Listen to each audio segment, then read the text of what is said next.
हिंदू बटेंगे तो कटेंगे। तो मैं ये पूछना चाहता हूँ कि हिंदुओं को 6743 जातियों में क्यों बांट दिए हो, क्यों नहीं सबको इकट्ठा कर रहे हो।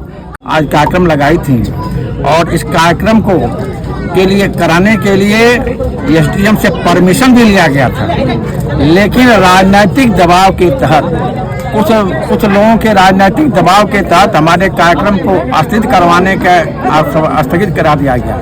लेकिन आज कई हजारों की संख्या में हमारे चौहान समाज को लोग यहाँ इकट्ठा हो गए और उनके पास हम लोग मैसेज दे दिए हैं। इसलिए मैसेज दिए हैं कि 2003 में मैं दिल्ली हूँ, पृथ्वीराज चौहान जी का सीरियल चल रहा था।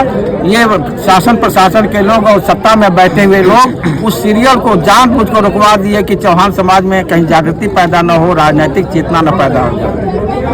इसी प्रकार से 2022 में हमारे चौहान समाज के लोग हजारों की संख्या में इकट्ठा होकर के सिंचाई ये चीनी मिल ग्राउंड से जुलूस निकाल करके रुद्रपुर तिराहे के पास जा करके और पृथ्वीराज चौहान की मूर्ति लगवाने के लिए प्रशासन से अनुनय विनय किए।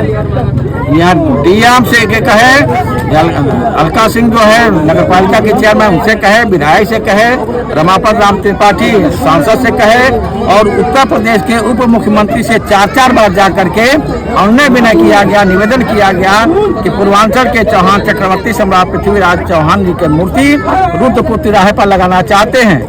लेकिन भारतीय जनता पार्टी के लोग, शासन प्रशासन के लोग जानबूझ करके पृथ्वीराज चौहान की मूर्ति नहीं लगाने दिए और विवश होकर के हम लोग अपनी निजी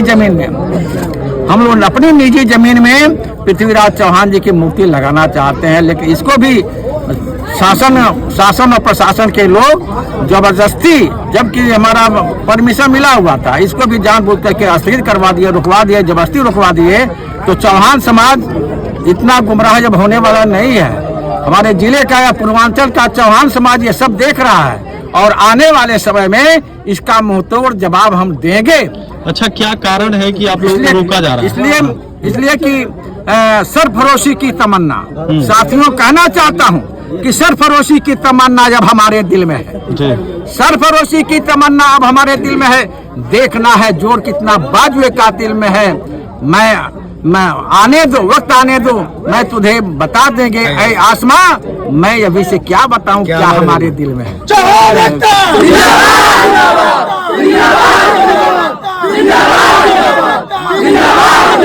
हमारे चौहान समाज के सारे उत्साही नौजवान, क्रांतिकारी नौजवान साथी हैं जो कभी किसी के सामने झुकने वाले नहीं हैं। आज ये शपथ लिए हैं कि जिस लोगों ने हमारे कार्यक्रम को रद्द किया है, रोक लगाया है, उस शासन प्रशासन, उस पार्टी के लोगों को हम मुंहतोड़ जवाब 2027 में देंगे और चौहान समाज को यहाँ विधायक और सांसद बनाने का काम करेंगे। साथियों, कहना चाहता हूँ। कौन पार्टी आप नाम लेना चाहते हैं? कौन पार्टी आप लोग को कार्यक्रम को रोक रही है?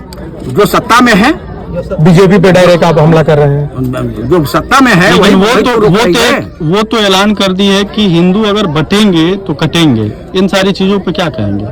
यदि वह ऐलान भारतीय जनता पार्टी और मुखिया कहता है कि हिंदू बटेंगे तो कटेंगे, तो मैं ये पूछना चाहता हूँ कि हिंदुओं को 6743 जातियों में क्यों बांट दिए हो, क्यों नहीं सबको इकट्ठा कर रहे हो, क्यों किसी को नोनिया, चौहान, राजभर, निषाद, बिंद, माली ये सब क्यों बनाए हो? अलग अलग बांट करके तुम सबको कटवाना चाहते हो। इसलिए तुम्हारी मंसूबों को हम उजागर होने नहीं देंगे, सफल होने नहीं देंगे। तुम तो खाली वोट लेने के लिए हिंदू की बात करते हो और वोट ले लेने के बाद सबको अलग अलग बांट देते हो, सबको राज सत्ता में आना ही नहीं देते हो। हमारे चौहान समाज के लोग 90% अपना वोट भारतीय जनता पार्टी को देते हैं। लेकिन आज भी भारतीय जनता पार्टी चौहान समाज को न तो कोई टिकट देती है, और टिकट देना तो अलग की बात है, जिले में पदाधिकारी भी नहीं बनाना चाहती है, बूथ का कार्यकर्ता नहीं बनाना चाहती है और हमारा वोट लेती है। लेकिन अब चौहान समाज मूक दर्शक नहीं रहेगा। चौहान समाज जब हम चुप नहीं बैठेगा, चौहान समाज इसका मुंहतोड़ जो जवाब 2027 में देने के लिए तैयार हो गया है।